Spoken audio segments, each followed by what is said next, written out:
Good morning प्यारे बच्चों। Online classes में एक बार फिर से आप सभी का स्वागत है। बच्चों, आजकल हमारा सारा विश्व कोरोना वायरस महामारी से ग्रसित है। ऐसे में हमारे देश में भी लॉकडाउन किया गया है और आप सभी अपने घर पर ही हैं। बच्चों, ऐसे में हम कुछ सावधानियां बरत सकते हैं जिससे हम सुरक्षित रह सकते हैं। आपके स्क्रीन पर डिस्प्ले हो रहा है बच्चों, देखिए आपको 3 बातें याद रखनी है। SMS, S फॉर सैनिटाइजर या सोप, आपको साबुन से बार बार हाथ धोने हैं। M फॉर मास्क, यानी कि आप जब भी घर से बाहर निकलें अपने मुंह को ढक लें। S फॉर सोशल डिस्टेंस, यानी कि सामाजिक दूरी बनाए रखें, किसी के बहुत पास जाकर बात न करें। बच्चों, इसी उम्मीद के साथ कि आप अपने घर पर सुरक्षित होंगे और स्वस्थ होंगे, आज हम कुछ नया पढ़ेंगे। बच्चों, आज हम आपके पाठ से कुछ अलग सीखेंगे। आप सभी अपनी बात कैसे दूसरों तक कहते हैं? हाँ, बिल्कुल सही। आप बातचीत करके अपनी बात दूसरों तक पहुंचाते हैं। बातचीत किए बिना हमारा काम ही नहीं चल सकता है और बातचीत के द्वारा ही हम अपने मन के विचारों को या अपने भावों को आसानी से दूसरे तक पहुंचा सकते हैं और दूसरे के विचारों को समझ भी सकते हैं। बच्चों, आज के इस पाठ में हम भाषा और व्याकरण के बारे में जानकारी प्राप्त करेंगे। बच्चों, हमें भाषा की आवश्यकता क्यों पड़ती है? हमारी यह बातचीत जो है वो किसी भी भाषा में होती है।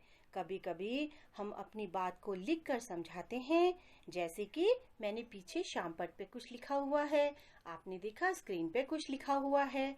और इसी प्रकार किताब पढ़कर भी हम उसका भाव समझ सकते हैं। लिखते समय हम किसी न किसी भाषा का प्रयोग करते हैं, अतः भाषा की परिभाषा के रूप में हम कह सकते हैं कि अपने भावों या विचारों को दूसरे तक पहुंचाने का साधन भाषा कहलाता है। बच्चों, आपके घर पे कौन सी भाषा बोली जाती है? आप लोग आंसर देंगे। हाँ बच्चों, हम लोग जैसे अपने घरों में हिंदी भाषा का प्रयोग करते हैं, कुछ लोग अंग्रेजी भाषा भी बोल लेते हैं, कुछ लोग संस्कृत की कुछ शब्दों का प्रयोग कर लेते हैं और हमारे यहाँ वैसे कुमाऊं में कुमाऊनी भाषा बोली जाती है, गढ़वाल में गढ़वाली बोली जाती है। ऐसे ही हर राज्य की हर प्रांतीय भाषाएं होती हैं जिनका वो प्रयोग करते हैं।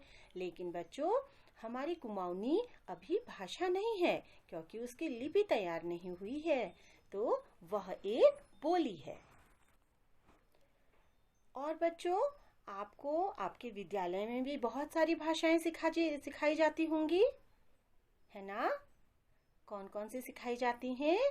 तो बच्चों, हमें हमारे विद्यालय में हिंदी भाषा, अंग्रेजी, संस्कृत, उर्दू सिखाई जाती है और प्रत्येक राज्य की अपनी एक प्रांतीय भाषा होती है बच्चों, तो वो भी वहाँ पर सिखाई जाती है। बच्चों, देखिए आपको शामपट पे स्क्रीन पे दिखाई दे रहा होगा कि भाषा की परिभाषा हम कह सकते हैं कि अपने भावों या विचारों को दूसरे तक पहुंचाने का माध्यम ही भाषा कहलाता है। अब बच्चों, भाषा के 2 प्रकार होते हैं, एक मौखिक भाषा और दूसरी लिखित भाषा। मौखिक भाषा बच्चों, मौखिक भाषा किसे कहते हैं? जब हम बोलकर अपने भाव को प्रकट करते हैं तो वह भाषा का यह रूप जो है वह मौखिक भाषा कहा जाता है ना? और दूसरा है लिखित भाषा। तो लिखित भाषा किसे कहते हैं बच्चों? जब हम लिखकर अपने भाव को प्रकट करते हैं तो इसे हम कहते हैं लिखित भाषा। तो भाषा का यह रूप कहलाता है लिखित भाषा। बच्चों, भाषा के बारे में और अधिक जानकारी हम लेंगे देखिए, हमारा जो देश है उसका नाम भारत है। वह एक बहुत विशाल देश है, बहुत बड़ा देश है, जिसमें कई राज्य हैं। बच्चों, हमारे उन राज्यों में अलग अलग प्रकार की भाषाएं बोली जाती हैं, जैसे पंजाबी, बंगाली, मराठी, गुजराती, संस्कृत, उड़िया, तेलुगु, तमिल, कश्मीरी, मलयालम और भी कई भाषाएं बोली जाती हैं। ये सभी भाषाएं बच्चों हमारे देश में प्रांतीय भाषाओं के नाम से जानी जाती हैं। ये प्रत्येक प्रांत में अलग अलग प्रांत में बोली जाती हैं, सारे देश में नहीं बोली जाती, इसलिए इनको प्रांतीय भाषाएं कहते हैं।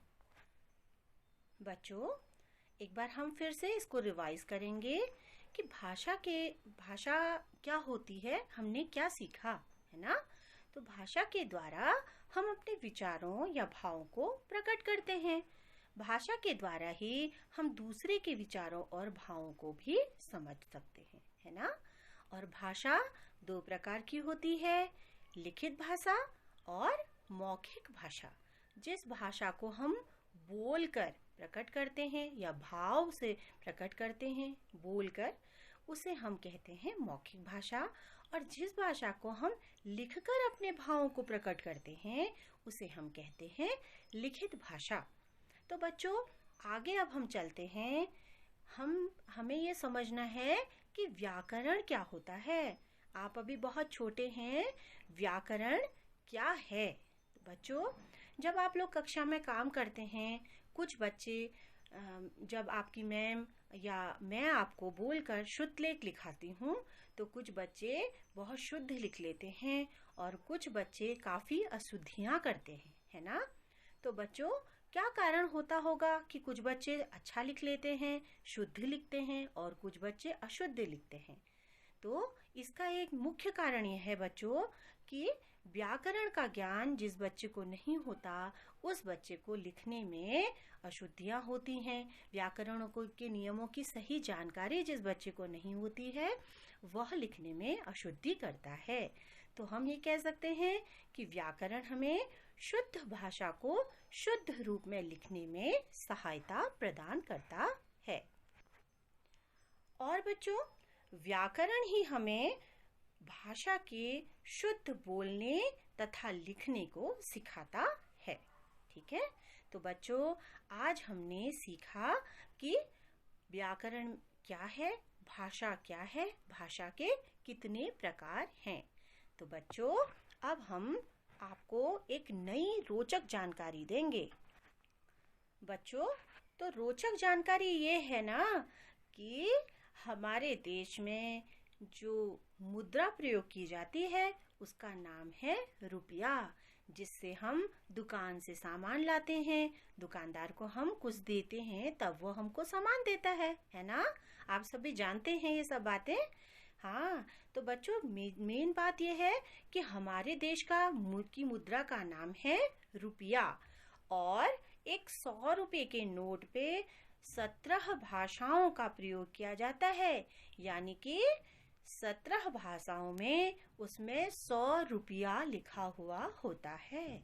ऐसे ही 200 के और 500 के, 10 के, 50 के सभी नोट जितने हैं, उनमें आप देखेंगे कि 17 भाषाओं का प्रयोग किया जाता है। आप कभी अपनी मम्मी पापा से रुपया मांगकर उसमें इन भाषाओं को खोजने का प्रयोग करिएगा और काउंट करिएगा कि कितनी भाषाएं हैं। तो बच्चों, कैसी लगी आपको यह जानकारी आज की? आप सभी बच्चे भाषा के विषय में जो आपने जानकारी ली उसे कॉपी पे लिखेंगे, व्याकरण क्या है उसे भी अपनी कॉपी पे लिखेंगे। अब हम नेक्स्ट वीडियो में मिलेंगे और एक नई जानकारी प्राप्त करेंगे। तब तक आप लोग घर पर सुरक्षित रहिए, अपना ध्यान रखिए और खूब मेहनत कीजिए। Okay, bye bye.